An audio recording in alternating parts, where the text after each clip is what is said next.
Si Toto ay isang malakas pero mahiyain na bayani na nangarap na talunin ang Demon Lord kasama ang kanyang grupo na binubuo ng tatlong magagandang babae. Ang hindi niya alam ang mga babaeng ito ay mga assassin na may kanya-kanyang dahilan para patayin siya.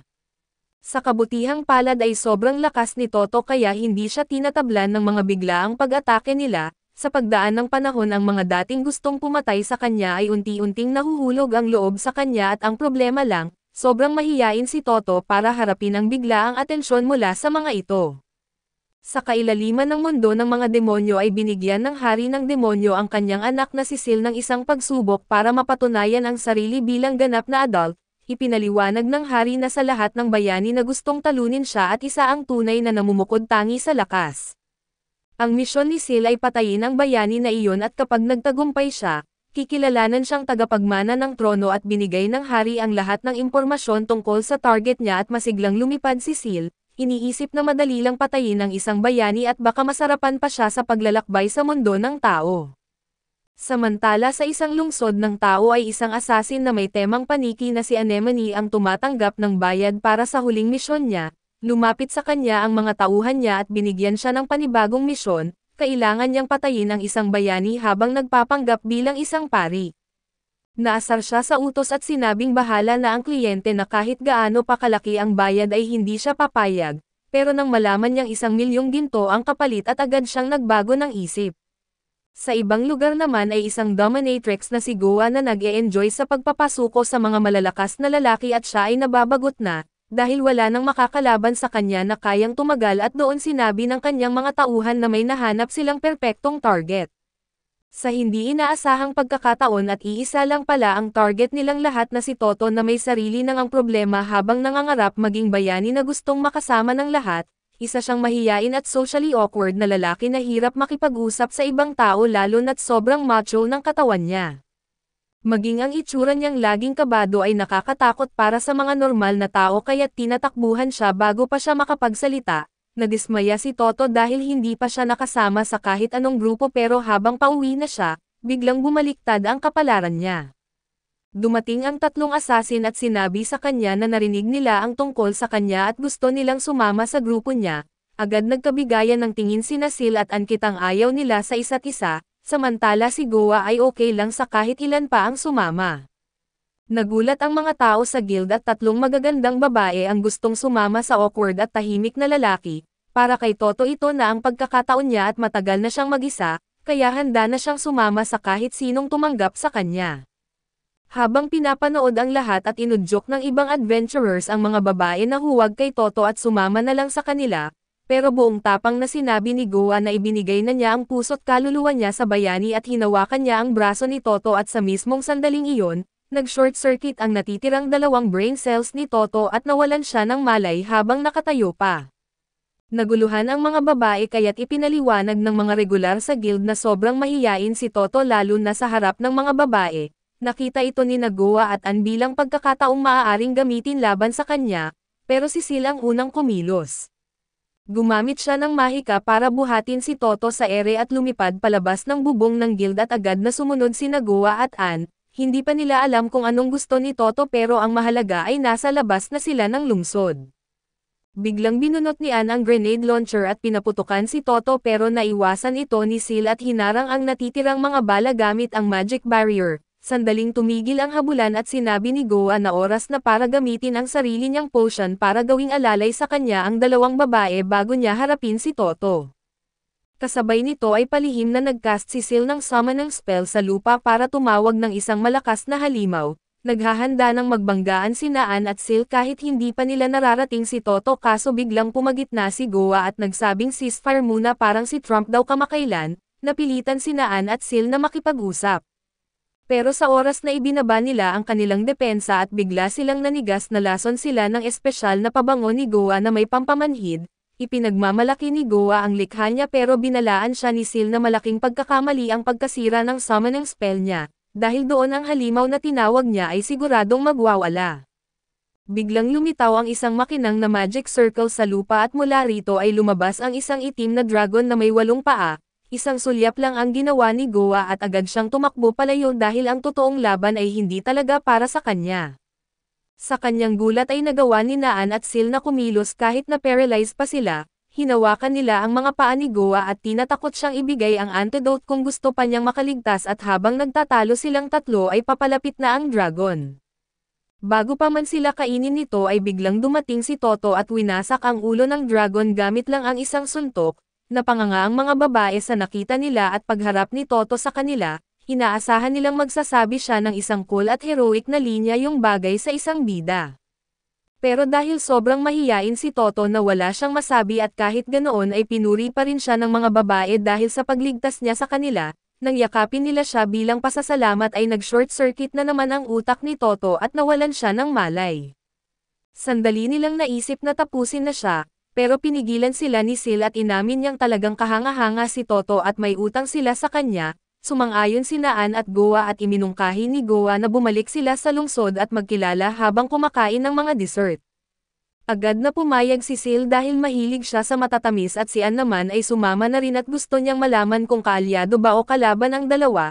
Si Goa naman ay kunwari lang na magkaibigan pero balak niya silang tradeorin sa tamang pagkakataon. Pagdating nila sa lungsod ay nagdesisyon silang ipakilala na ang sarili sa isa't isa at sabi ni Sil na isa siyang mage. Si Ann ay patuloy pa ring nagpapanggap bilang isang pari at si Goa naman ay nagpakilalang isang dancer na gusto lang magsaya, nang kay Toto na ang pagkakataon at gusto niyang magmukhang cool at relaxed pero ang naibulalas lang niya ay mahina niyang sinabi na protektahan niya sila at masaya siyang makatrabaho sila. Biglang niyakap ulit siya ni Goa ng sadya na dahilan para mawalan na naman siya ng malay para makapag-usap ang tatlo ng walang sagabal. Doon nila ibinunyag ang tunay nilang pagkatao at dahilan kung bakit sila naroon at iminungkahi ni Goa na magtulungan na lang silang patayin si Toto. Tumanggi si Ann at sabay sabing hindi sulit ang bayad sa stress ng pagpapanggap habang nakikipagkompetensya pa sa iba, pero hindi ito totoo at ang totoo ay pumupwesto si Ann sa mataas na lugar at naghanda ng sniper rifle para patayin si Toto habang wala itong malay at walang kalaban-laban.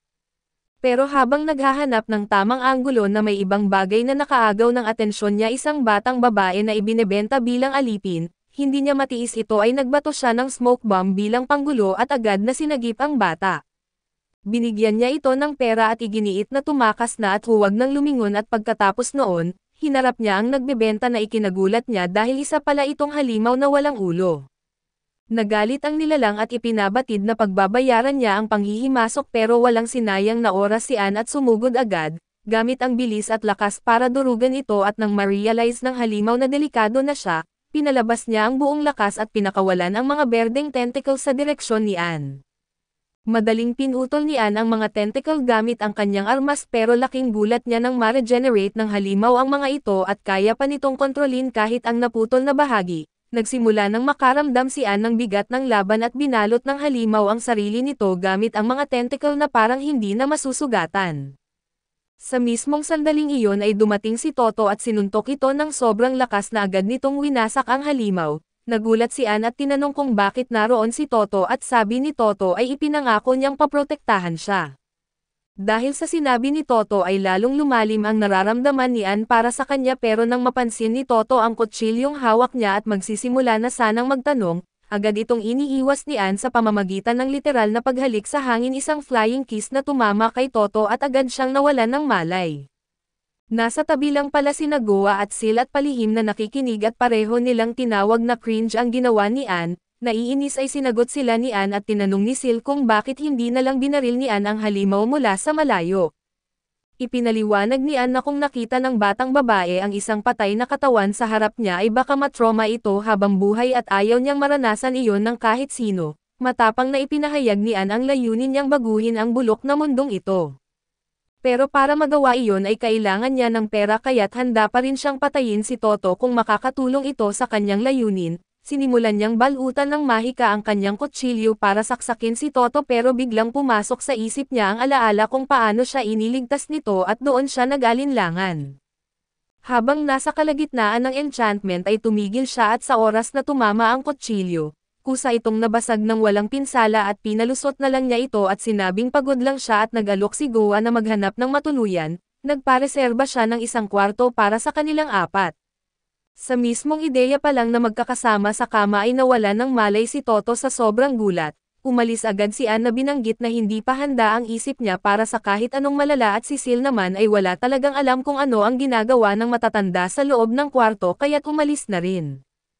Naiwan si Goa kasama si Toto at tinurukan niya ito ng espesyal na serum at siguradong pagkatapos ng 5 minuto ay magiging alipin na ito sa kanya, pero pagkalabas niya mula sa paliguan ay walang nagbago. Para matukso siya ay sumayaw si Goa ng mapang-akit pero walang kahit anong reaksyon si Toto at naiinis na siya kaya't inilabas na ni Goa ang kanyang dominatrix mode at sinimulang hagupitin si Toto, sinisikap na buwagin ang kanyang loob at pinipilit ni Toto na labanan ito pero akala ni Goa ay unti-unti na siyang nagtatagumpay. Pagkatapos ay ginamit ni Goa ang isa sa mga signature skill niya at inutusan si Toto na dilaan ang kanyang paa. Pero sa halip ay bigla siyang nilundag ni Toto at ibinagsak siya sa kama at hindi sanay si Goa na siya ang nadomina pero laking gulat niya ay nagustuhan niya ito. Ngunit bago pa lumala ang sitwasyon ay natauhan si Toto at nang ma-realize niyang may kontrabida na literal na nag-aalok ng sarili sa kanya, nag-short circuit na naman ang utak niya at bumagsak sa kama at ngayon ay may mala-anime na pagdurugo ng ilong. Tinawagan ni Goa si Anne at Sil para ipaliwanag ang nangyari at nagdesisyon ang tatlong babae na gamitin na lang ang natitirang oras ng gabi para magbonding at mas makilala pa ang isa't isa.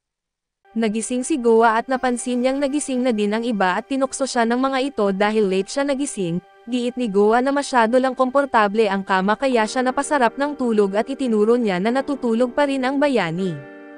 Napansin nila na may nosebleed ito habang natutulog at nagtaka sila kung baka mamamatay ito sa sobrang pagdurugo. Bigla nilang naisip na pagkakataon na nila ito at naghanda silang patayin ang bayani at isa-isa nilang sinabi na sila ang papatay dito. Pero biglang nagising ang bayani kaya itinago nila ang kanilang mga sandata. Binati nila ito ng magandang umaga habang nakadikit ang mukha nila sa kanya kaya't nawalan ulit ng malay ang bayani sa sobrang lapit nila. Pagkatapos noon ay sabay-sabay silang nag-almusal at naghanda na para sa paglalakbay, binanggit ni Goa na oras na para simulan ang adventure. Nagtaka naman si Toto kung talagang para sa kanya ba ang ganitong buhay lalo na't ang unang ginawa niya sa umaga ay mahimatay. Tinanong siya ni Sil kung may problema at inisip niya sa sarili na hindi siya dapat mag-isip ng ganon, naalala niya ang pangako niyang paprotektahan ang mga babae kaya't ipinangako niya sa sarili na gagalingan niya. Tinanong siya ni Anemone kung saan sila pupunta at sabi ni Goa na may isa silang lugar na kailangang puntahan bago ang iba pa at ito ang Adventurers Guild. Pagdating nila sa guild ay binigyan sila ng form ng receptionist para maging opisyal na party. Kailangan nilang isulat kung sino ang magiging leader ng party at ang mga magiging miyembro at kung may dati na ba silang grupo. Sagot ng mga babae na ito ang una nilang party at nagpasya silang si Toto ang gawing leader. Nag-alangan si Toto pero isinulat pa rin nila ang pangalan niya bilang leader. Pagkatapos nilang isumite ang form ay nagpasalamat si Toto sa receptionist sa kakaibang paraan at binangga niya ang ulo niya sa mesa nito. Nagdugo ang mukha niya kaya natakot ang receptionist at maya-maya ay nilinisan siya ni Anemone at sinabihan na masyado siyang tense. Humingi siya ng tawad at nag-alala kung magiging mabuting leader ba siya.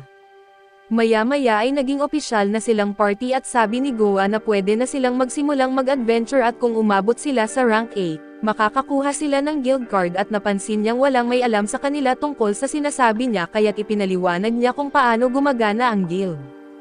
Ipinaliwanag niya na may ranggo ang mga adventurer mula sa S-rank ang pinakamagagaling hanggang E-rank at ito ang mga baguhan pa. Sa ngayon ay nasa E-rank pa lang sila at nagtaka si Anemone kung makakakuha ba sila ng quest sa ganong ranggo. Pinaliwanag ni Goa na hindi pa sila pwedeng tumanggap ng mga malalaking mission tulad ng monster slaying, kaya kailangan muna nilang magsikap para tumaas ang kanilang ranggo at ipinakita ni Goa ang bulletin board at iginiit na makakahanap sila ng mga quest na nakapost doon, at pwede rin silang tumanggap ng mga quest direkta mula sa mga tao. Mas maraming quest na matatapos nila lalo na yung mga mahihirap mas mabilis silang umangat sa ranggo. Dagdag pa ni Anemone na sa ngayon ay limitado pa lang sila sa pagpatay ng slime at pangungulekta ng gamit. Nagtaka si Sil kung ilang araw ba aabutin bago sila makakaabot sa S-rank. Sabi ni Goa na inaabot ng ilang taon bago makarating sa S-rank ang isang karaniwang adventurer, kaya nagdesisyon si Anemone na wag nang sayangin ang oras at simulan na agad ang kanilang unang quest, pero pinigilan sila ni Sil at niyakap si Toto hanggang mawalan ito ng malay. Tinanong niya ang dalawa kung bakit parang seryoso silang gustong mag-adventure kasama ang grupong ito, at pinapaalala niyang ang totoo ay dapat nilang patayin ang bayani at wala namang dahilan para mag-adventure pa sila. Sumang-ayon si Goa at ipinaliwanag na pwede naman nilang dalhin si Toto sa isang mapanganib na lugar at doon siya patayin. Binanggit naman ni Anemone na hindi na kailangang lumayo pa dahil pwede na nila siyang patayin ngayon din. Sabay-sabay silang naglabas ng kanilang mga sandata at iminungkahi ni Anemone na bigyan na lang nila ng isang araw ang bawat isa para subukang patayin si Toto. Pumayag si Sil at ipinaliwanag na madali lang naman iyon basta't hindi makialam ang dalawa. Sumang-ayon din si Goa at naisip niyang masaya rin naman maglakbay kasama ang tatlong ito kahit hindi magtatagal. Naglaro sila ng bato-bato pick para malaman kung sino ang mauunang susubok pumatay kay Toto at pagputol ng eksena. Nagising si Toto sa isang bench kasama si Sil. May gusto siyang sabihin sa kanya, may naisip siyang call na pwedeng sabihin pero hindi niya alam kung paano sisimulan. Na-realize niyang kung hirap siyang makipag-usap sa isa lang sa kanila at imposibleng makasama pa niya sa paglalakbay ang tatlo. Tinanong niya si Sil kung nasaan sina Goa at Anemone at iginiit niyang umalis ang dalawa para humanap ng quest at siya ang naiwan para bantayan si Toto.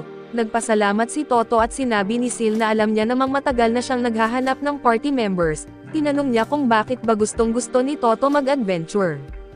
Para ba ito sa kasikatan o kayamanan, sabi ni Toto, at ang gusto lang niya ay magkaroon ng kumpiyansa sa sarili. Ipinaliwanag niyang kung matalo niya ang Demon King ay baka magkaroon siya ng lakas ng loob na makipag-usap sa ibang tao. Naalala ni Sil na noong nasa Demon Castle pa siya ay pakiramdam niya ay napag-iiwanan siya ng mga kasabayan niya. Lahat sila nakatapos na ng Ceremony of Independence pero siya ay hindi pa. At naisip ni Toto na baka gusto rin ni Sil na mag-improve at iginiit ni Sil na dapat pareho silang magsikap para mapabuti ang sarili. Pero dagdag niya na sa tingin niya si Toto ang mamamatay ay hindi ang Demon King at humingi ng tawad si Toto at sinabing ibinunyag niya noon na protektahan niya sila, pero palagi siyang nawawalan ng malay at naalala naman ni Sil kung paanong pinatay ni Toto ang Spider Dragon at sinabi niyang naprotektahan na sila nito. Sa sobrang tuwa sa papuri ay nahimatay ulit si Toto. Samantala ay nanonood pala sina Goa at Anemone mula sa di kalayuan at napansin nila na sobrang cute ni Sil. Nagtaka si Anemone kung baka na in love ito kay Toto pero agad niyang binago ang usapan at tinanong kung nakahanap na ba sila ng quest. Binanggit ni Goa na tinanggap nila ang isang quest mula sa isang blacksmith. Kailangang pumunta sa Spring Cave para mangolekta ng iron ore at pinagmasdan niya ang quest at umaasa siyang hindi siya mahaharangan ng dalawa. Siniguro nila na hindi sila makikialam at tinanong ni Anemone kung handa na ba si Goa. Sabi ni Sil na handa na siya pero tinanong siya ni Anemone kung talaga bang kaya pa ba niyang patayin si Toto kahit na parang naging malapit na siya rito. Sabi ni Anemone na pwede naman siyang pumalit kung gusto ni Sil pero agad iginiit niya na hindi na kailangan at pareho silang naging palaban ang tono, kaya pinigilan sila ni Goa at sinabi na lumakad na lang sila. Sa ibang eksena ay papunta na sila sa Spring Cave at sabi ni Toto na hindi ito sikat na dungeon at may E-level lang ito at walang hirap.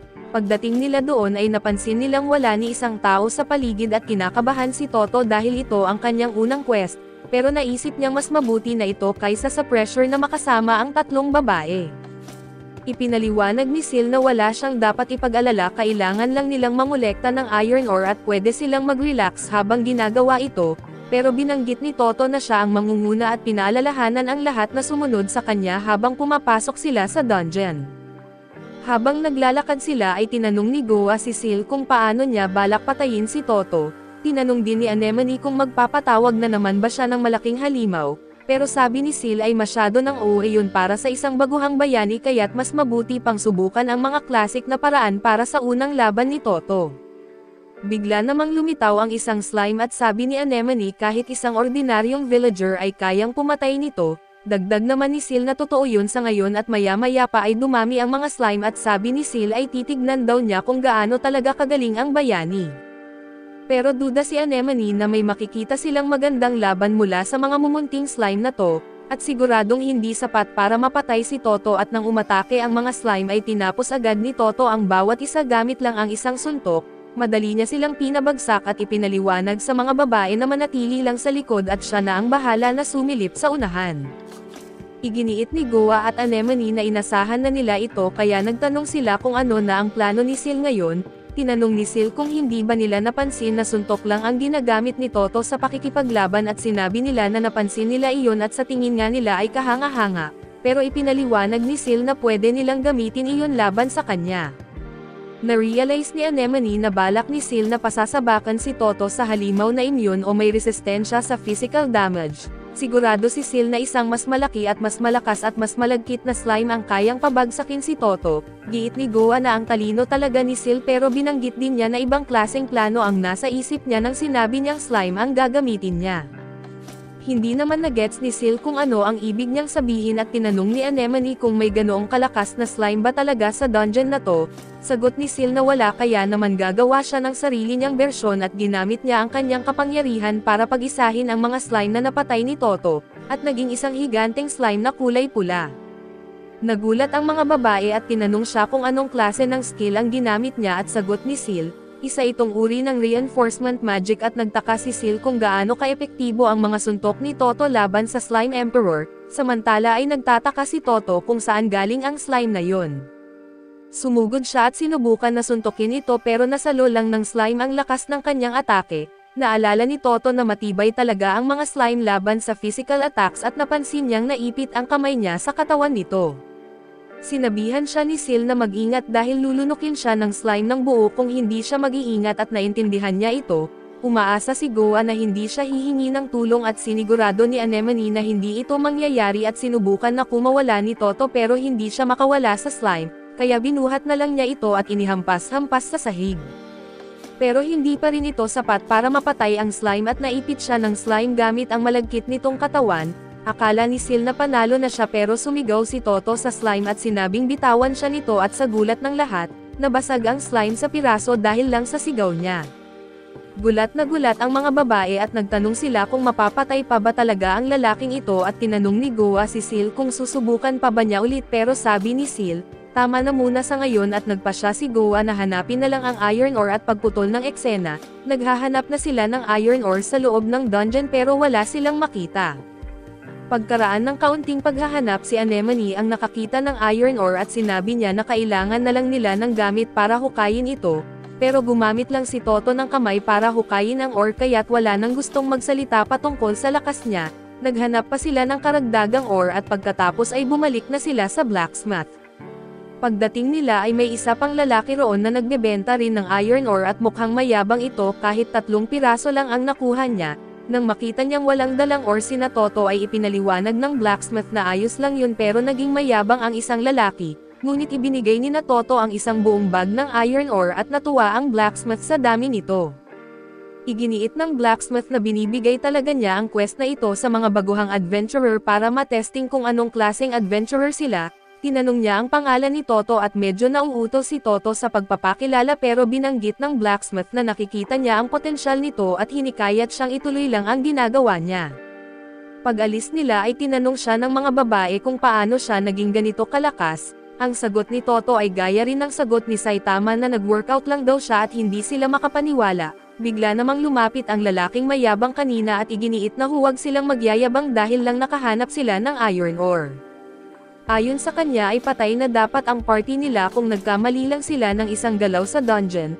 Naisip ng mga babae na sana ganoon din kadali patayin si Toto at sinabi pa ng lalaki na kalimutan na nila si Toto at sumama na lang sa kanya, pero tiningnan lang nila ito ng masama at walang reaksyon at doon ay natakot ang lalaki at tumakbo palayo. Binanggit ni Goa kay Toto na huwag pakinggan ang patutsyade ng lalaki at sigurado raw siyang malalampasan nila ito balang araw, pero sa isip ni Toto ay naisip niyang totoo rin ang sinabi ng lalaki na may dungeon na mababa lang ang level at slime lang ang kalaban pero nahihirapan pa rin siya.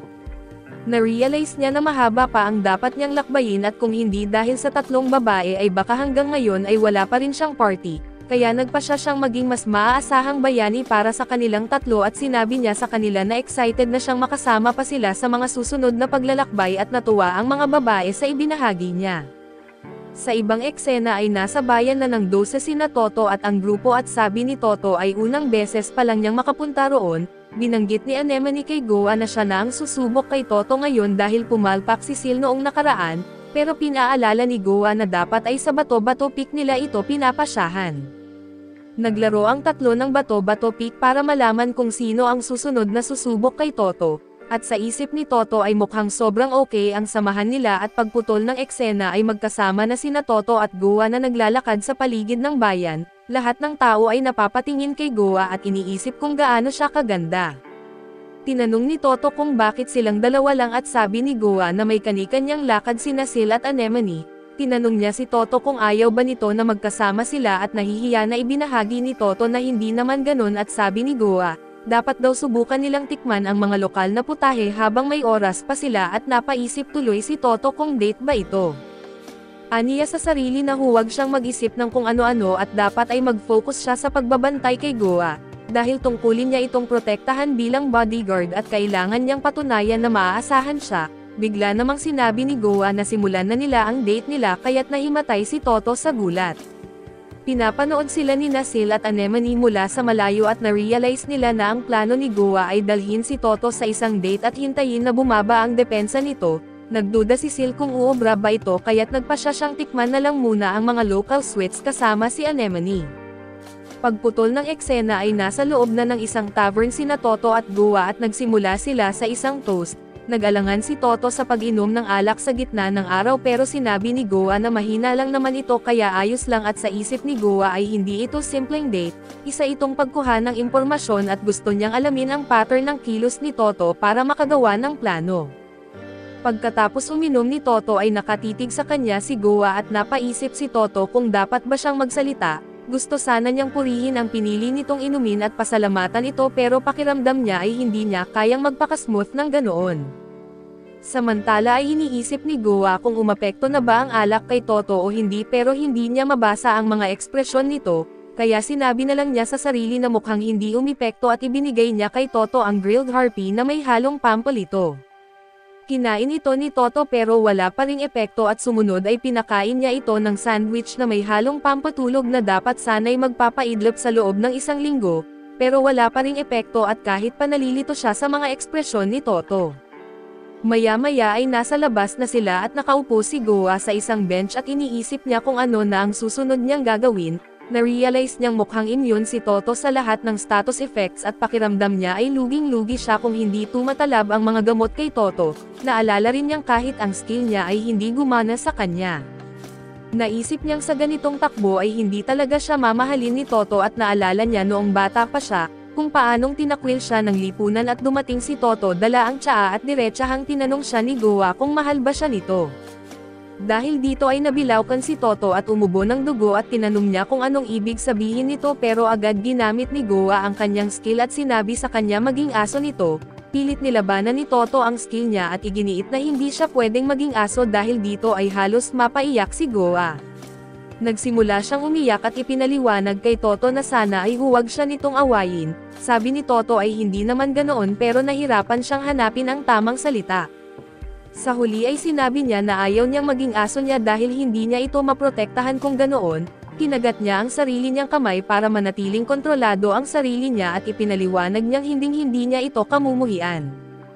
Idinugtong pa niya na mas mahalaga sa kanya si Goa kaysa sa magiging asawa niya at pareho rin ang halaga ni Sil at Anemone. Tuwa-tuwa si Goa nang marinig ito at taos-pusong nagpasalamat sabay nawalan ulit ng malay si Toto at napansin ni Goa ang sugat sa kamay nito at naisip niyang totoo talaga ang sinasabi ni Toto at muli siyang nagpasalamat. Pagputol ng eksena ay nagising si Toto at sinabi ni Goa na oras na para makipagkita sa iba at napansin niyang bumalik na sa normal si Goa at nakabandage na rin ang kanyang kamay. Iginiit ni Goa na nagpapasalamat siya sa sobrang sincere na reaksyon ni Toto sa biro niya at nakiusap na huwag niyang ikwento ito sa iba. Pagkatapos ay binigyan siya ni Goa ng flying kiss kaya't nawalan na naman siya ng malay. Paglipat ng eksena ay nakipagkita na sila sa iba at ibinalita ni Sil na may nakita siyang lugar na masarap ang cake at niyaya silang sumama.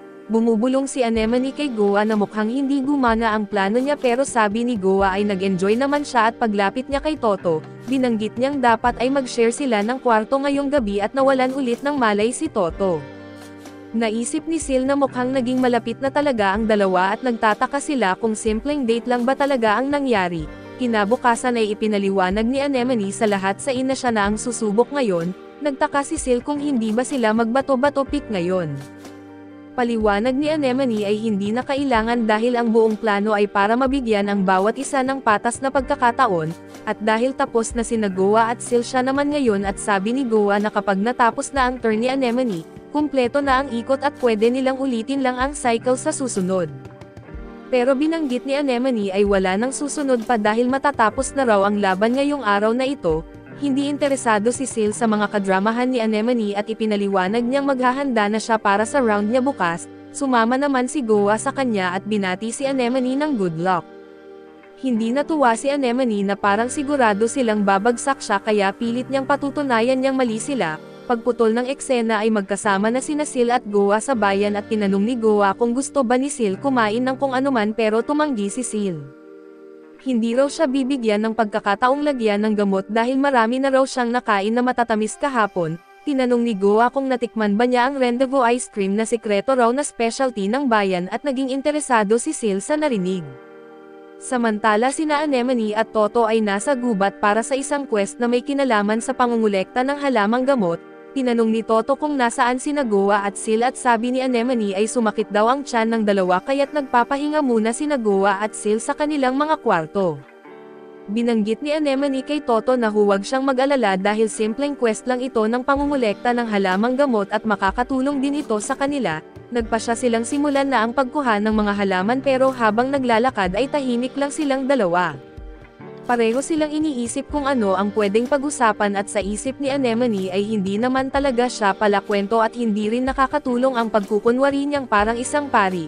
Si Toto naman ay naiilang dahil ngayon lang siya napag-isa kasama si Anemone, kaya mas kabado siya kaysa dati. Samantala ay makikita sina Goa at Sil na kumakain ng ice cream sa shop na nabanggit ni Goa kanina at pareho nilang nasabing masarap ito. Giit ni Sil na magaling si Goa sa pagpili ng matatamis at nagbiro pa siya na baka hindi na niya kailangang patayin si Goa. Ngumiti si Goa at nagpasalamat sa kanya. Pero ipinaliwanag ni Sil na hindi gagana sa kanya ang mga gamot ni Goa dahil gumagamit siya ng spell na proteksyon laban sa status effects.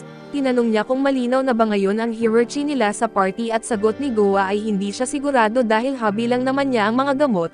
Ang totoong alas daw niya ay ang skill na hindi pa niya ginagamit. Biglang lumapit sa kanila ang isang magaspang na lalaking mukhang siga at pinagsabihan silang huwag maingay. Sagot nila ay normal lang naman silang nag-uusap at tinanong ng lalaki kung bakit pa sila kampanteng nagkukwentuhan gayong ninanakawan na nila ang lugar na yon at mukhang wala silang pakialam.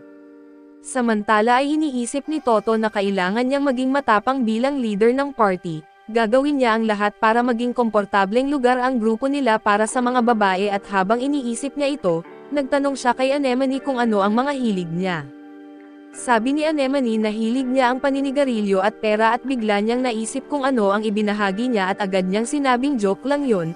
Ayaw niyang bumaba ang depensa niya kaya binago niya ang topic at siya naman ang nagtanong kung ano ang hobby ni Toto. Napatahimik si Toto at pagkatapos ng mahabang katahimikan, ibinunyag niyang weightlifting ang hobby niya at sa isip ni Anemone ang corny naman nito kaso hindi na lang niya sinabi dahil wala na ulit silang mapag-usapan.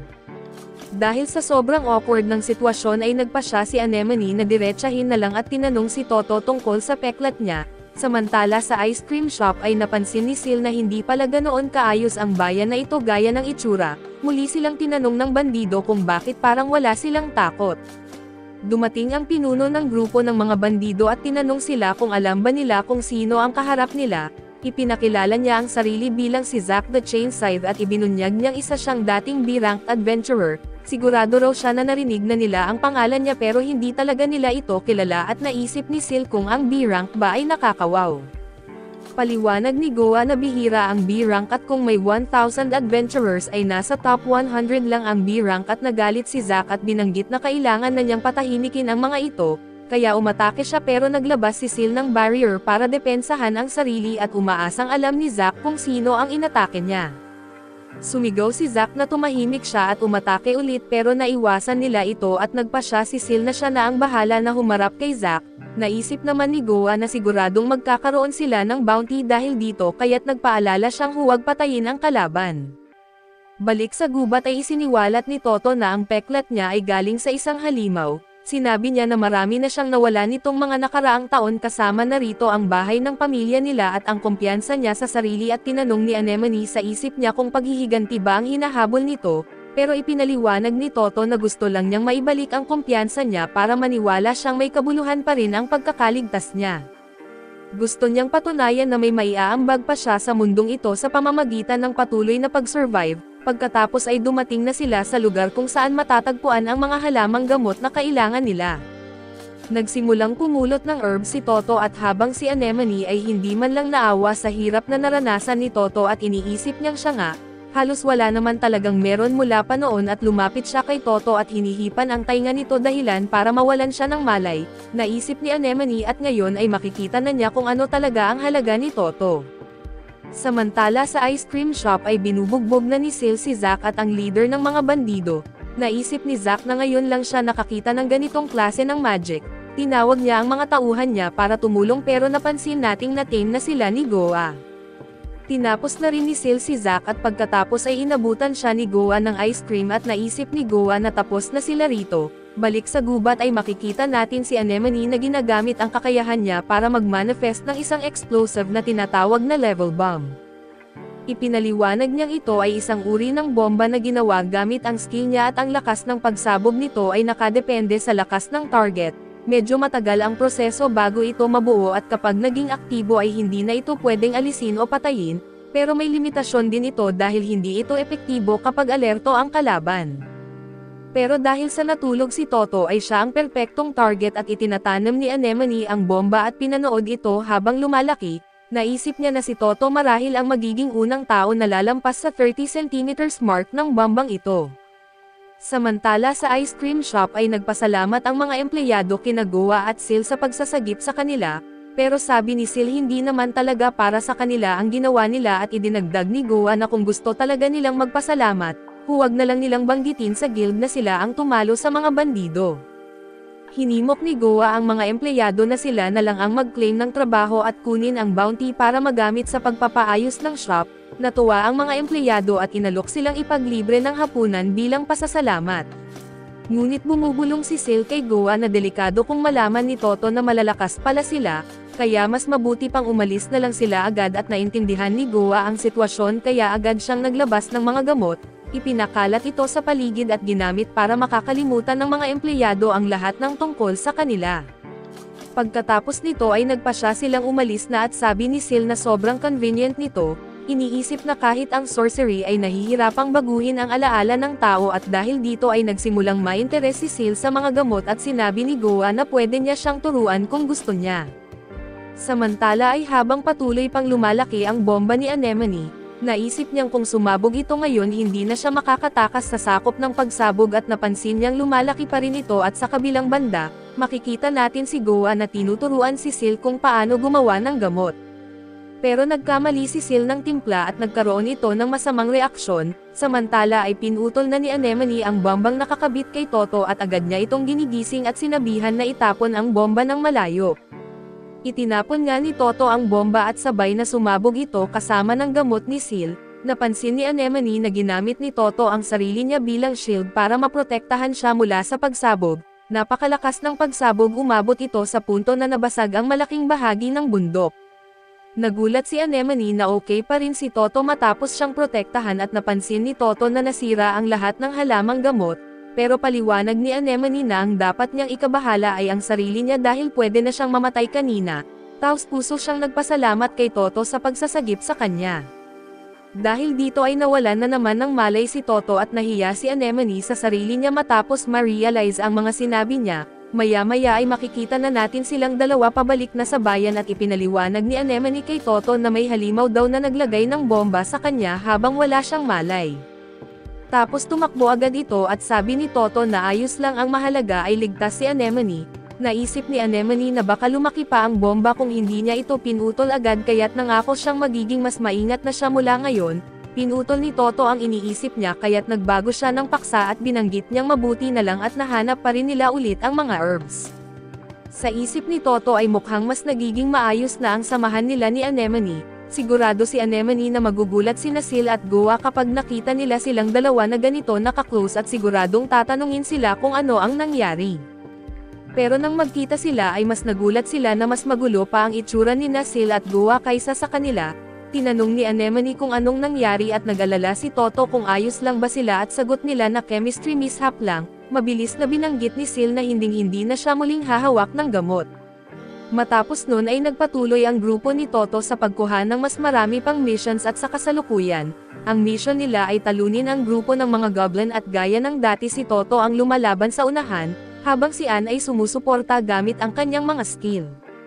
Si Goa naman ay nagpapahina ng mga kalaban gamit ang kanyang mga potion at si Sil ang tumatapos sa natitirang mga halimaw gamit ang isang malakas na area attack. Matapos nilang malinis ang mission ay bumalik sila sa guild kung saan binati sila ng receptionist at sinabi nitong pasado na ang grupo nila para kumuha ng D-rank promotion exam, pero si Goa lang ang may alam kung ano ito. Ipinaliwanag ni Goa na kailangan nilang pumasa sa isang pagsusulit para tumaas ang ranggo nila at makatanggap ng mas mahihirap at mas rewarding na mission. Dagdag ng receptionist na ang test nila ay pasukin at lupigin ang isang dungeon at sa pagsubok na ito, susubukan ang pagkakaisa at samahan ng kanilang grupo kaya agad nagpanik ang lahat. Nang makarating na sila sa dungeon ay sinabi ng bantay kay Toto na kailangan nilang makarating sa pinakailalim ng dungeon kasama ang buong grupo at magdala ng patunay na naabot nila ito upang makapasa. Tinanong ni Ann kung gaano ba kalalim ang dungeon pero tumanggi ang bantay na sagutin dahil hindi raw ito magiging totoong test kung tutulungan sila. Giit ni Goa na ayos lang naman kahit ganoon dahil close naman daw silang lahat, at hindi magiging mahirap ang test na ito para sa kanila. Nagpakitang gilas ang tatlong babae para ipakita sa bantay kung gaano sila ka-close sa isa't isa pero pagpasok pa lang ni Toto sa dungeon, nagsimulang lumitaw ang malisyosong ngiti sa mga mukha ng tatlong babae balak nilang atakehin siya sa loob. Isang araw bago magsimula ang mission ay nagmeeting ang tatlong assassin girls para pag-usapan ang plano nila. Agad nilang nilinaw na wala talaga silang balak tumulong kay Toto sa pag-clear ng dungeon dahil wala naman daw kwenta ang D-rank promotion. Pero sinabi ni Goa na kapag naabot nila ang D-rank ay may bago silang missions na mapupuntahan at ibig sabihin nito ay mas maraming oportunidad para tambangan si Toto. Hindi pa rin kumbinsido si Ann at sumang-ayon si Sil sa kanya. Pero sabi ni Goa na kahit papaano ay dapat pa rin nilang tapusin ang promotion quest, kaya sa huli ay nagkaisa silang mag-truce hanggang matapos ang test pero sa totoo lang, lahat sa kanila ay may lihim na planong sirain ang truce at atakehin si Toto sa loob ng dungeon. Balik sa kasalukuyan ay sinusubukan ng party hanapin ang daan papunta sa susunod na palapag ng dungeon. Napansin ni Toto ang isang pintuang may nakakatakot na mukha ng tanso sa gitna at may plaka sa tabi nito na may mga instruction. Lumapit si Goa para basahin ito dahil siya lang ang marunong magbasa sa grupo at nabasa niyang ang pintuan ay mabubuksan sa pamamagitan ng pagbigay ng mana, at tuluyang magbubukas kung bibigyan pa ito ng stamina at hindi maintindihan ng iba kung anong ibig sabihin ng nababasa ni Goa, kaya ipinaliwanag niya na kailangan ng tulungan ng bayani at isang mage para mabuksan ang pinto. Agad inilagay ni Sil ang kamay niya sa bunganga ng creepy na mukha sa pinto at agad nitong sinipsip ang mana niya. Napatunayan ni Sil na tama ang teorya ni Goa na kailangan na ngayon ni Toto na ibigay ang stamina niya para tuluyang mabuksan ang pinto. Ipinatong ni Toto ang kamay niya at agad na sinipsip ang malaking bahagi ng kanyang stamina at pagkakabukas ng pinto, nagpatuloy silang pumasok sa mas malalim na bahagi ng dungeon pero nag-aalala si Toto kay Sil at iniisip na baka naubos din ang mana nito pero ang totoo, binago ni Sil ang spell ng pinto para halos si Toto lang ang mawalan ng lakas. Plano na niyang tapusin si Toto ngayon habang mahina ito pero biglang nag-cast si Ann ng simpleng healing spell kay Toto, kaya nabawi ito kahit papaano at halos hindi makapaniwala si Sil pero pinayapa siya ni Goa at pinaalalahanan niya si Sil na may ceasefire sila ngayon, at kung may magtatangkang patayin si Toto na pwedeng makialam ang iba. Maya-maya ay dumating sila sa susunod na pagsubok na isang kwarto na puno ng apoy. Nais ni Ann na maghagis ng bomba para mas lumala pa ang apoy pero agad itong pinatay ni Sil gamit ang wind magic kaya't palpak ang plano ni Ann. Ang sumunod na trial ay isang silid na puno ng makapal na fog na hindi nila halos makita kahit anong direksyon. Habang hinahanap ni Toto ang daan palabas ay naglabas si Goa ng isang special na pabango na kayang magdulot ng halusinasyon at mag-away ang mga kasamahan. Pero walang nangyari at nagulat si Goa dahil inaasahan niyang maaapektuhan kahit papaano sina Sil at Ann pero binanggit ni Sil, naka-protection siya gamit ang magic laban sa mga negative effects at samantalang si Ann naman ay nagsabing immune na siya sa mga lason ni Goa dahil palagi na niyang nakakasama ang mga ito.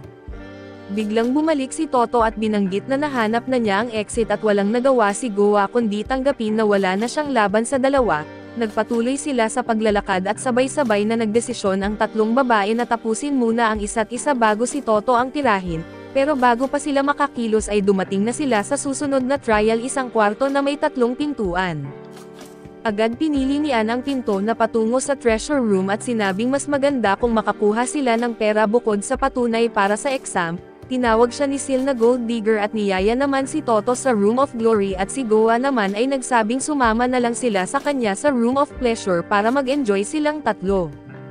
Ngayon ay nagagawan na ang tatlong babae kay Toto at sabay-sabay na nagsasabing piliin sila. Nalito si Toto kung ano ang gagawin dahil hindi niya maintindihan kung paanong mula sa pagiging besties ilang minuto lang ang nakalipas ay bigla na lang silang nagbangayan. Kalaunan ay tumigil na sila sa pangungumbinsi sa kanya at nagdesisyon na lang na maglaban-laban gamit ang trial bilang dahilan. Gustong pigilan ni Toto ang gulo para makarating na sila sa pinakailalim ng dungeon kaya't bigla siyang nakaisip ng plano. Imbes na pumili ng alinman sa 3 pinto ay sinuntok na lang niya ang sahig at dahil dito ay gumuho ito.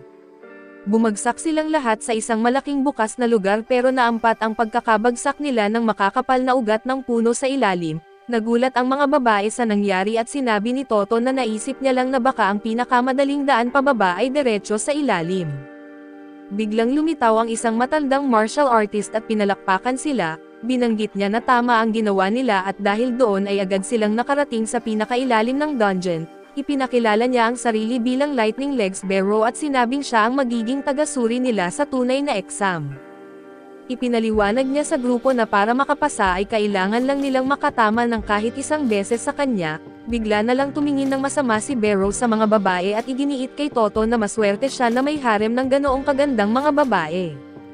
Na-offend ang tatlo at napagpasyahan nilang patumbahin siya, pero lumapit si Toto at binanggit na siya na lang ang haharap kay Barrow dahil pakiramdam niya ay wala pa siyang masyadong silbi hanggang ngayon. Tinawag siya ni Barrow na matapang pero tanga sa pagharap sa kanya ng mag-isa at bigla itong sumugod ng mabilis at sinipa niya si Toto gamit ang buong lakas, pero madaling na-block ni Toto ang sipa at bumawi ng suntok at naiwasan iyon ni Barrow ng madali at nagpa siya na subukan palalo ang kakayahan ni Toto.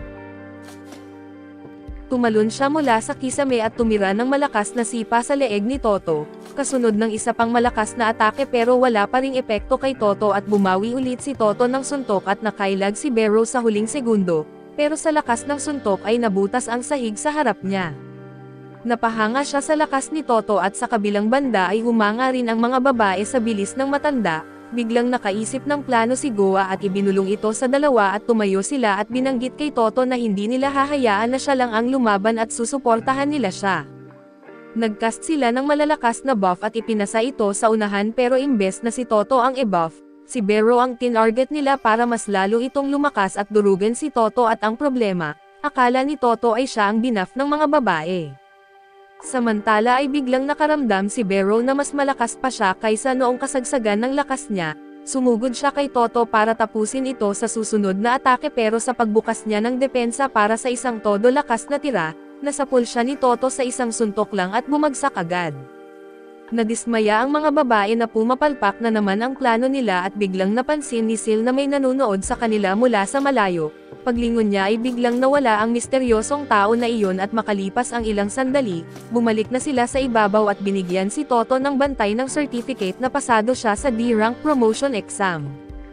Nagsimula namang umasta ang mga babae na tila dahil sa kanilang teamwork at matibay na samahan kaya sila nanalo, pero naalala ni Toto kung paano sila nag-aaway kanina at sinabi niya na talagang nag-aalala siya nang makita niyang naglalaban sila. Kaya agad na nag-imbento ng kwento ang tatlo na may kakaibang spell sa silid na nagpagalit sa kanila sa isa't isa. Nagpasalamat pa sila kay Toto dahil binasag niya ang sahig bago tuluyang umapekto ang spell, at madali naman siyang naniwala sa kwento nila at habang naglalakad pauwi ang grupo, agad na tumigil ang mga babae sa pagiging friendly sa isa't isa pagkatalikod ni Toto. Halos maglaban na naman sila pero biglang narinig nila ang kumakalam na tiyan ni Toto at inamin niyang nagugutom siya pagkatapos ng exam.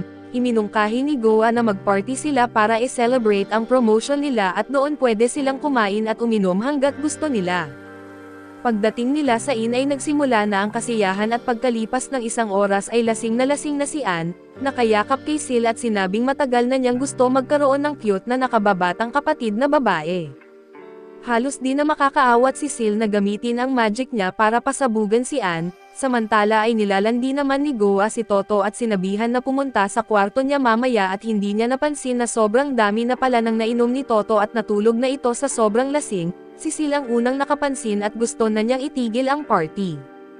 Inalok siya ni Anne ng inumin pero tumanggi si Sil dahil hindi niya gusto ang mapait na lasa kaya't binigyan siya ni Goa ng cocktail na gawa sa local sweets. Hindi na nakatanggi si Sil at makalipas ang isang oras ay sobrang lasing na rin siya.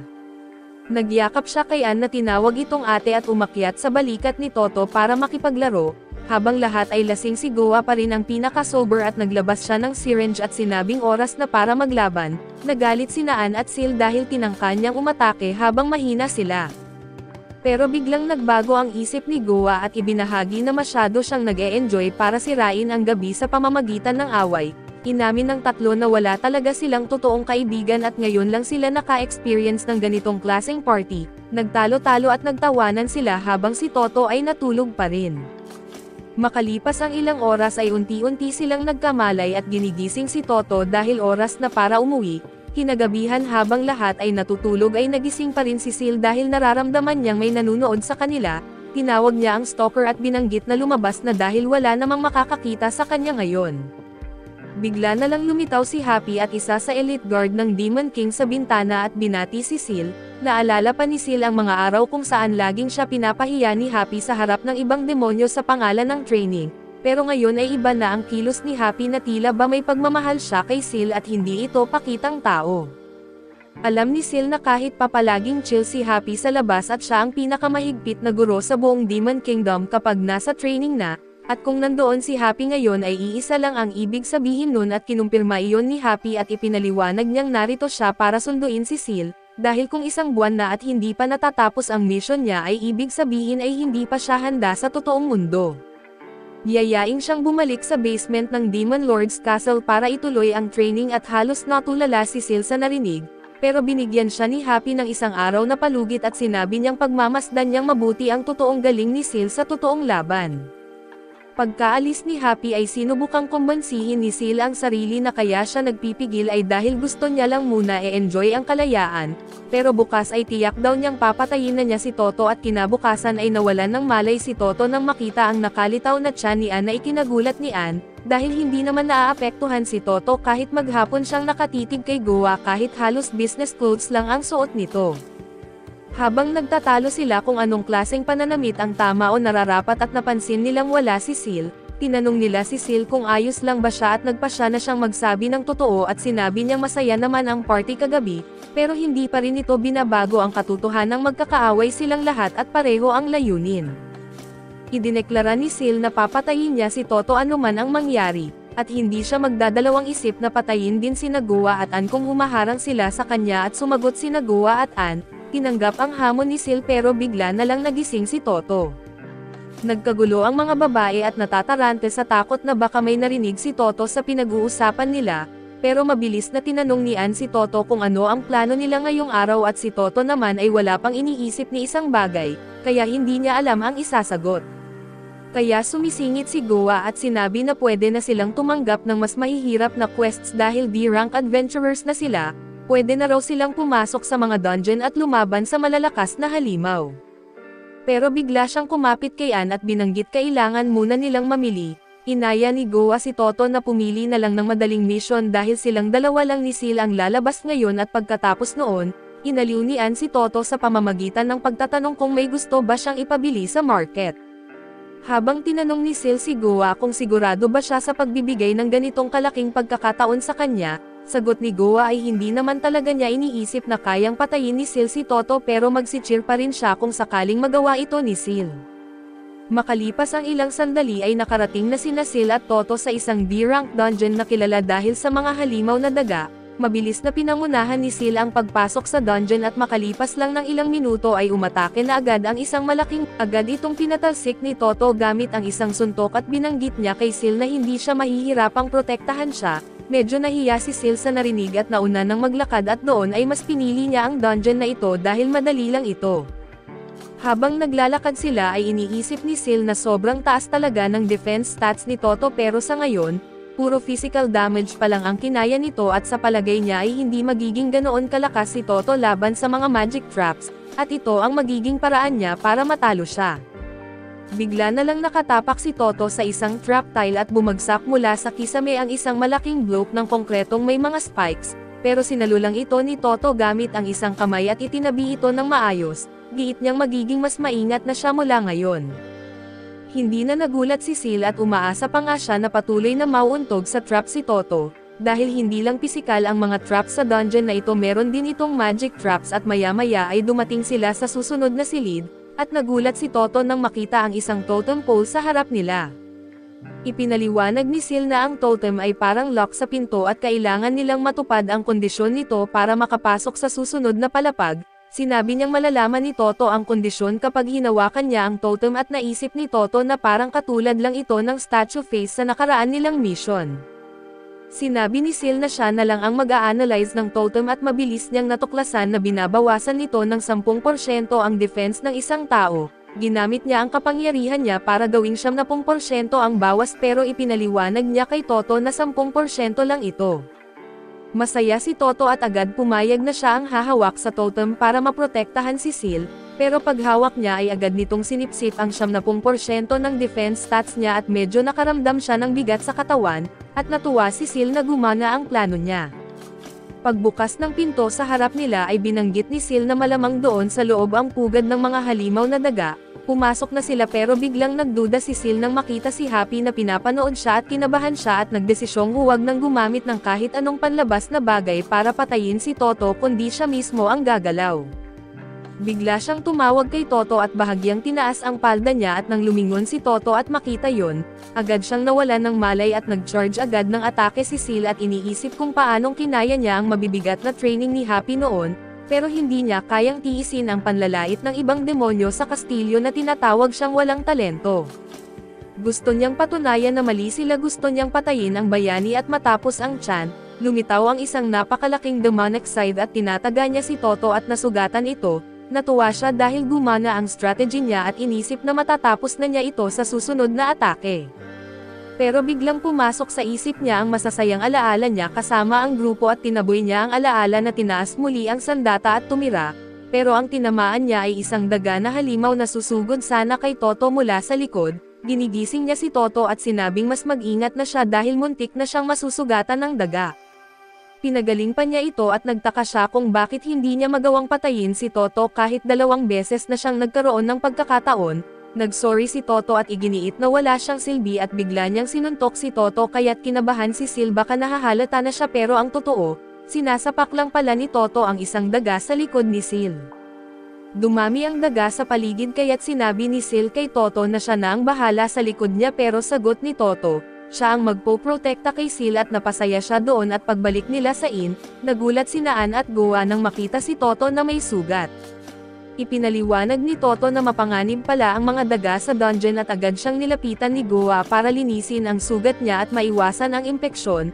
Habang nililinis ito ay tinanong ni Ann si Sil kung bakit hindi niya tinapos si Toto pagkatapos masugatan. Sabi ni Sil na naubos ang lakas niya.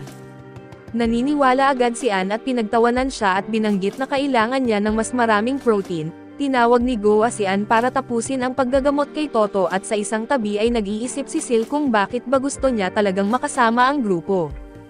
Gabi na nang puntahan ni Sil si Happy at nagagalit si Happy dahil pinagaling pa ni Sil ang bayani imbes na patayin ito.